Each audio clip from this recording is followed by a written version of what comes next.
walkers. We have the very experienced Danielle Hughes in her 8th year, and new this year, Lydia Beadle from Shropshire, who you may have seen in the newspaper, a photograph of her on Saturday. So smoke is on. They start to dive. The girls are on top of the wings, secured to their swivelling rig by a putting up to loop the loop. Imagine you're on top of that wing, looking up and all you can see is the sea.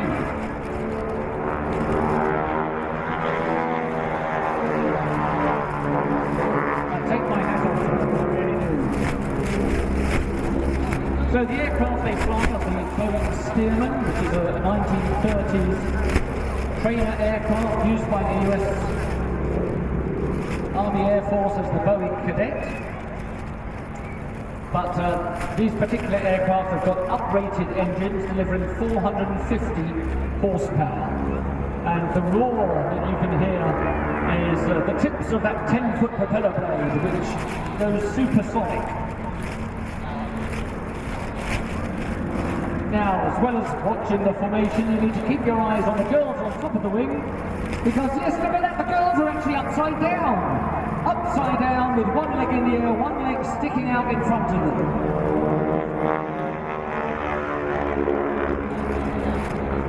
I doubt there's many of us who could do that here on the ground, let alone on top of an aircraft wing at 140 miles an hour.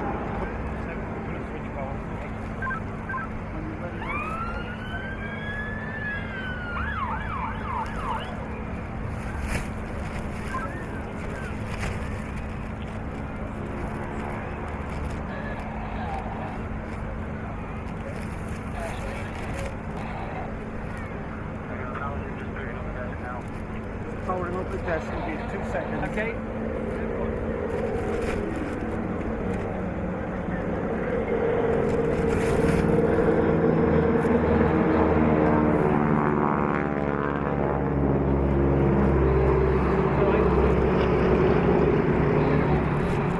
Sorry, just switching power supplies there, but we're back on air again now.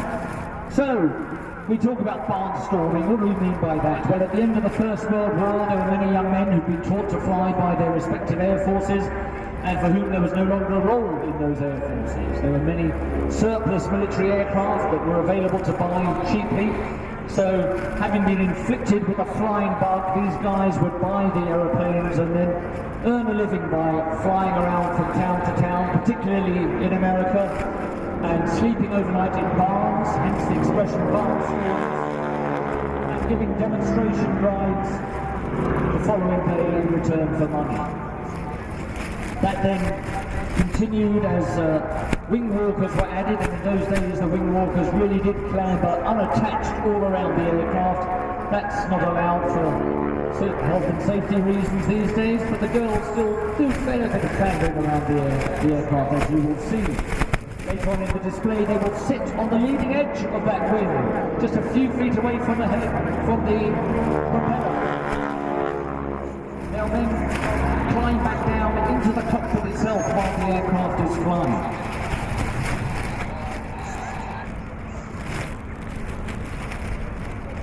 So what does it take to be a wing walker? Well, let's have a look at the details of Lydia, who's new to the team this year. Having joined in April of this year, her audition flight on the wing was in the rain, but even that didn't put her off. She developed a love for speed and adrenaline by horse riding as a young child, and loved the idea of travelling, so the thought of combining adrenaline with travelling all over the UK and beyond was something that she found very attractive. There we are, look at that, upside down once again, as they do the Humpty Bump.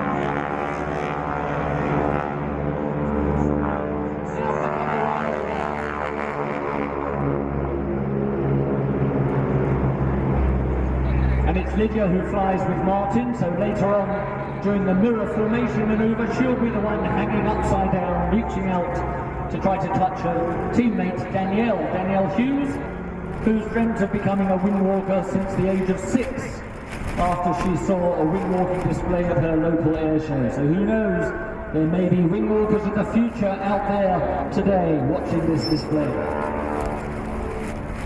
Now Danielle's not a lady to be messed with. At the age of 14, she was the black belt second dan British judo champion. And she'd also got her own pilot's license, which she gained 6 years ago. Now you can see the girls are lying parallel to the wing on that swivelling rig, still waving. Give them a wave as they fly past.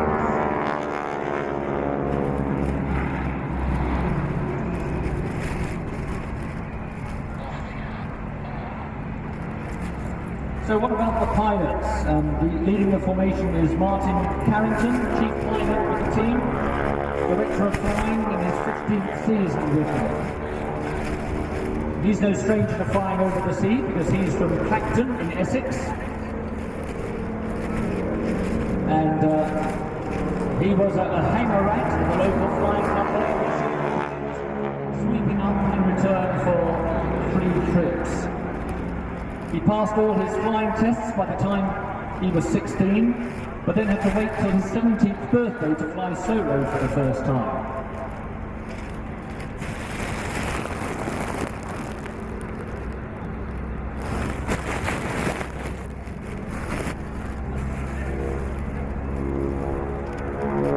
And the other pilot, they fly through the little cloud of their own making from that diesel smoke, is Dave Barron, who gained his pilot's license in 1995 at the age of 32.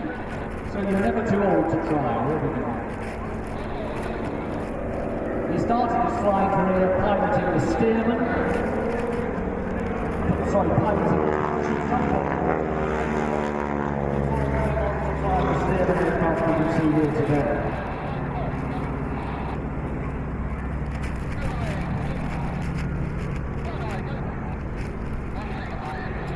So just trying to imagine what it's like for those girls on top of the wing.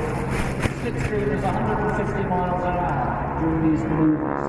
So next time you're on a motorway, wind your window down, stick your hand out into the 70 mile an hour slipstream. You can feel the extreme force of that. Then double it. Then imagine you're on the top of the wing and having to perform handstands. And you get some idea of just what guts these girls have to have.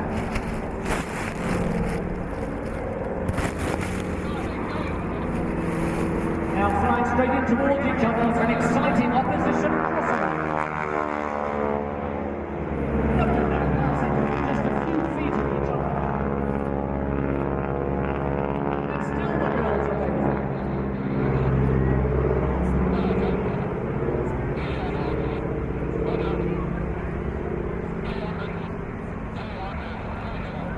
I must say this is one of my favourite display items. I think it's got everything. It's got aerobatics, the acrobatics of the girls, the immense presence of the Stearman aircraft, the great colour scheme in their bright red colours.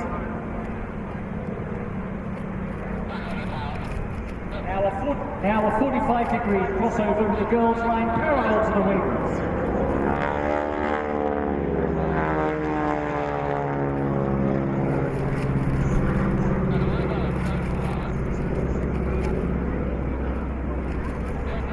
The wingwalk team have performed all over the world. They themselves have performed and displayed in China and recently concluded a tour of the Middle East. Okay, fine. All right. The volume seems to be down.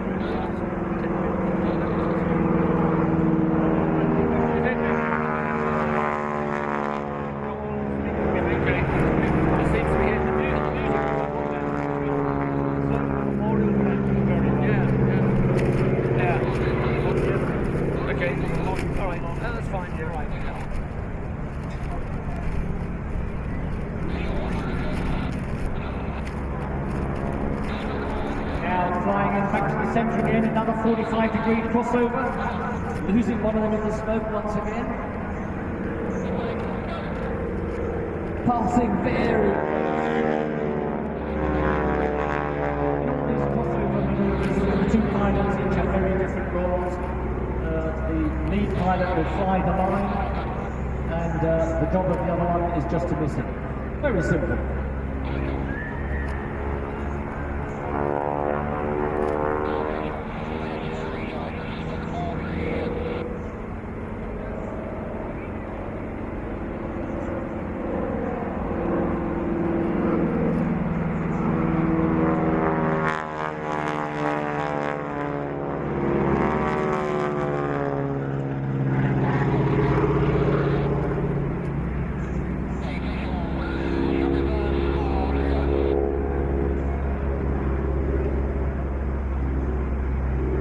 back in the 1980s that the team owner and operator Vic Norman came up with the idea of reinvigorating the wing-walk routine that had previously been performed on slightly slower aircraft like the Tiger Moth.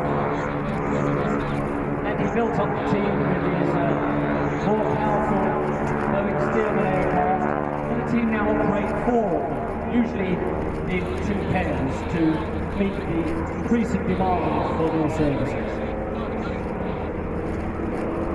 Now back in formation, the girls waving again, wave back to them, look at the way they're talking. Up and rolling over.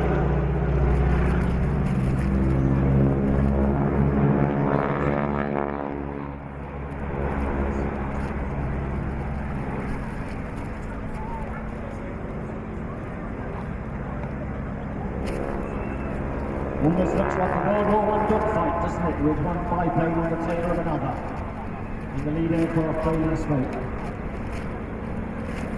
A little bit slower now, so no excuse for not waving back to the ball. Look at that, the girls with one.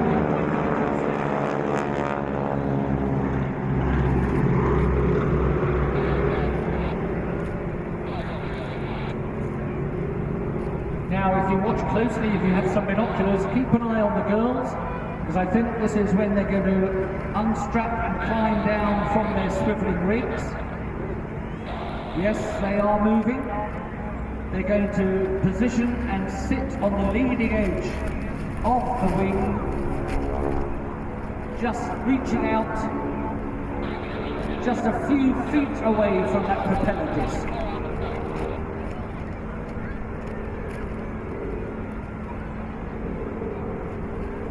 This will make a really good photo.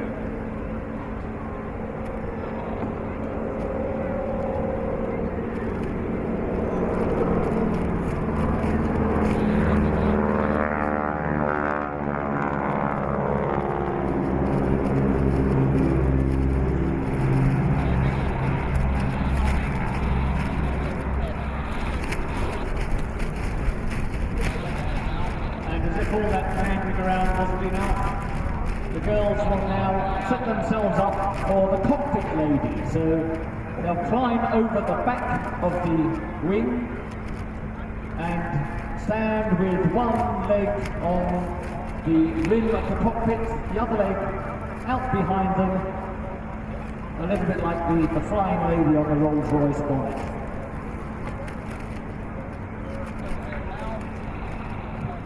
Another great photo opportunity. If you haven't got a camera, then wave!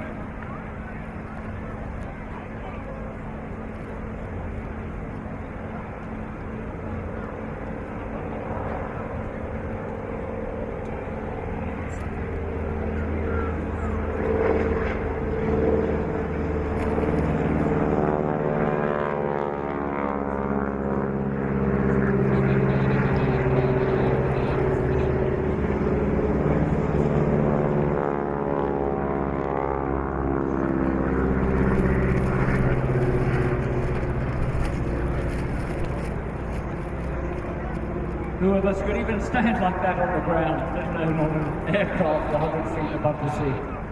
Amazing. I think when Lydia phoned up for her audition to become the newest wing walker, she was asked, "Are you flexible?" She said, "Well, I can't come on Tuesday."